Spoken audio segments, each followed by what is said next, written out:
morning, everybody. I am joining you from my couch again this morning. Um, I am having one of those mornings. Have you ever had a morning where you just don't feel very good and you just don't really want to be getting ready and doing the things that you know you need to be doing in your day? Um, well, that's me today. I thankfully, um, blessing in disguise, my first session with the client this morning is an hour later than usual. So I was able to give myself a very slow start. As you know, I start my day and end my day in my authentic, gentle, slow nature. So it was a very nice morning to be able to just slow down a little bit, take things as they come. Um, I'm going to run you through a couple of the things that I did this morning that were supportive to getting me moving and ready to go about my day and benefit those that I'm going to be meeting with.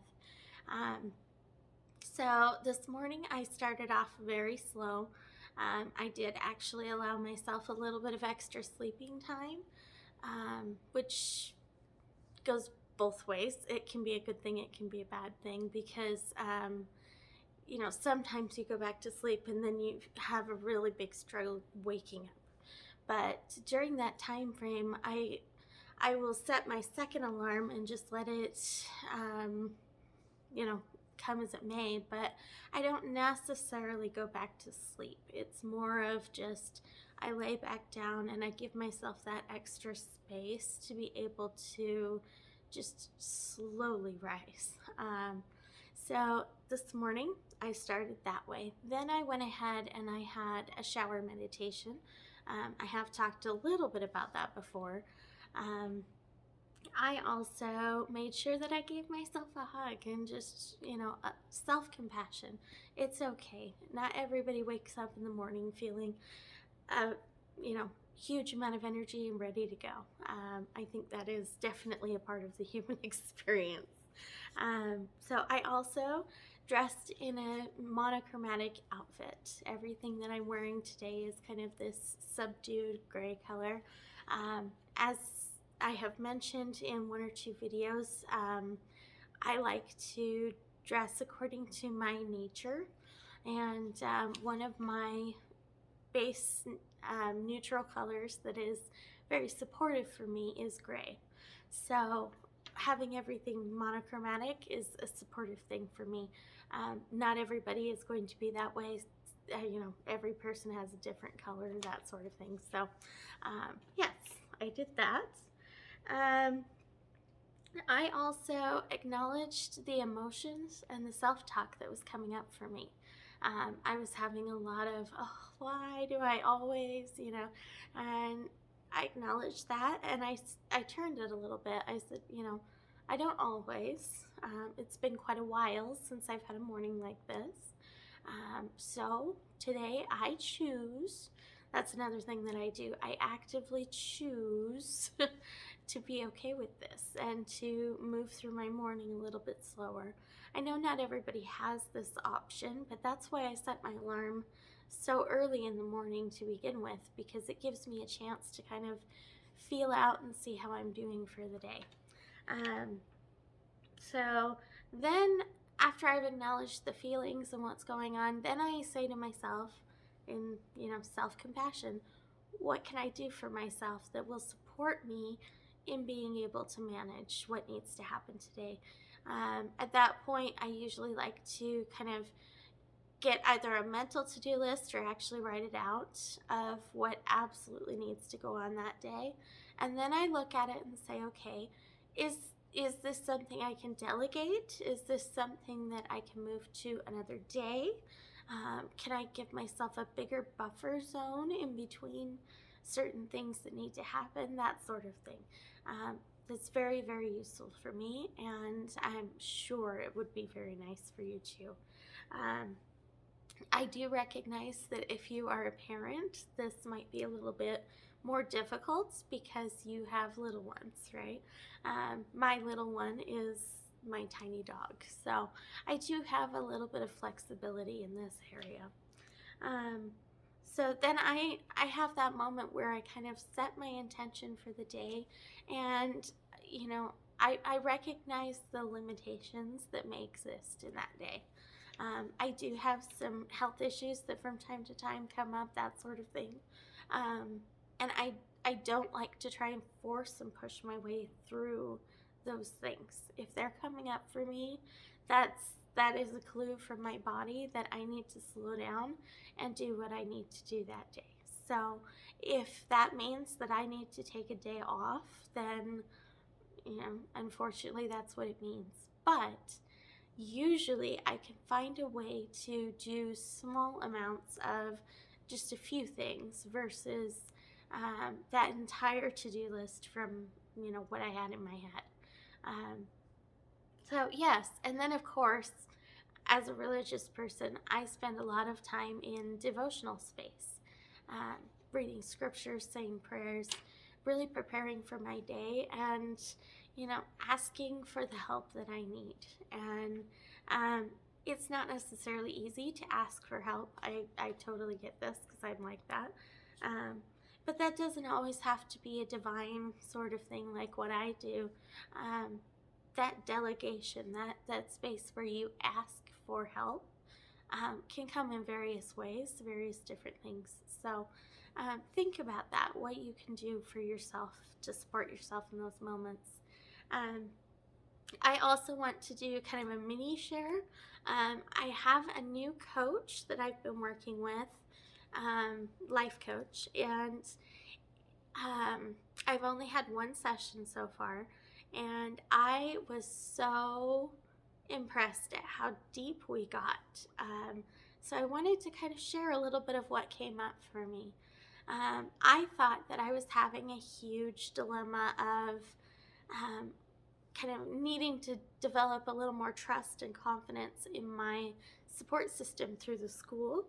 And what we found out is that it goes so much deeper for me.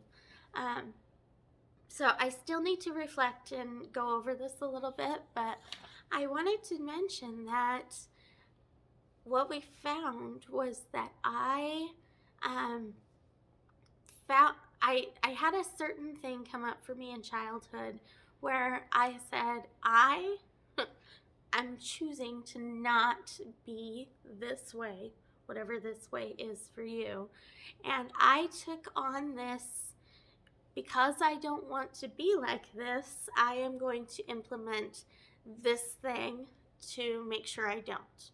Well, as a child, you don't necessarily have the knowledge base to really build out a tool that is useful to you in doing those things. So for me, what came up was, I am not going to be an individual that knows everything about every subject and you can't tell me anything about it. So I took on this practice of kind of imposter syndrome and negative self-talk that comes in. Anytime I have those moments where I feel like I know something really well or I have learned something to a large degree, I have this security blanket that I thought was helpful to me that comes in and says, oh, no, are you sure? Are you really? And obviously, that's not a very supportive practice. It's really something that I implemented because I was trying to avoid something. And now that I'm aware of this, I think there's a much easier method, something that I can implement that is more supportive to kind of temper that ego. As an adult, I understand that there are, two sides to the ego. There's, a healthy ego, which is that I am good at something, I can do this. And then there's the side that I was trying to avoid. But, I wasn't doing it in the most healthy method possible. So for me, my reflection over the next few days is what I can use to replace that with and to come up with something that is a little more supportive and healthy way to do this. I have a sneaking suspicion that it will turn into something like self-compassion, but I really want to think this over a little bit. This is going to be a thought pattern that I have carried for so many years that it's going to actually take a little bit of undoing and a huge amount of awareness when it comes up for me.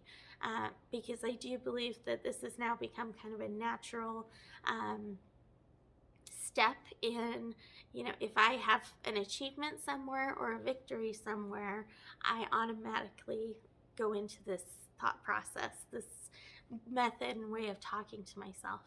And thankfully, as you know, I already have a practice where I acknowledge the victories throughout my day and I write in my victory journal. So I am going to habit stack. And this is a term that I've used once or twice, but I haven't really explained it. So I already have an existing habit that is supportive to me. So I am going to build in awareness around that step and add a new one. And this takes, easily 60 to 90 days to really solidify a new habit. But it works best when you're stacking it to something else you already do. So this is my kind of reflective task for myself over the next few days, is to figure out what I want to replace that unhealthy habit with and how I want to continue practicing going forward. So just one of those moments where I say, do you have a habit like this? Do you have something that you do that is tempering something you don't want to be in your life? So for me, I didn't want to have kind of that almost prideful response that, I know it all, you can't teach me. So this is my solution as probably a 6-year-old child, right? So now I can build this out in a much more beneficial manner for myself as an adult, with more knowledge of self and knowledge of how I go through life, right?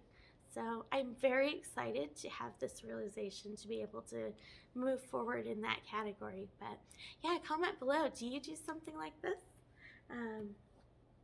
Thank you, everybody, and we'll talk to you later.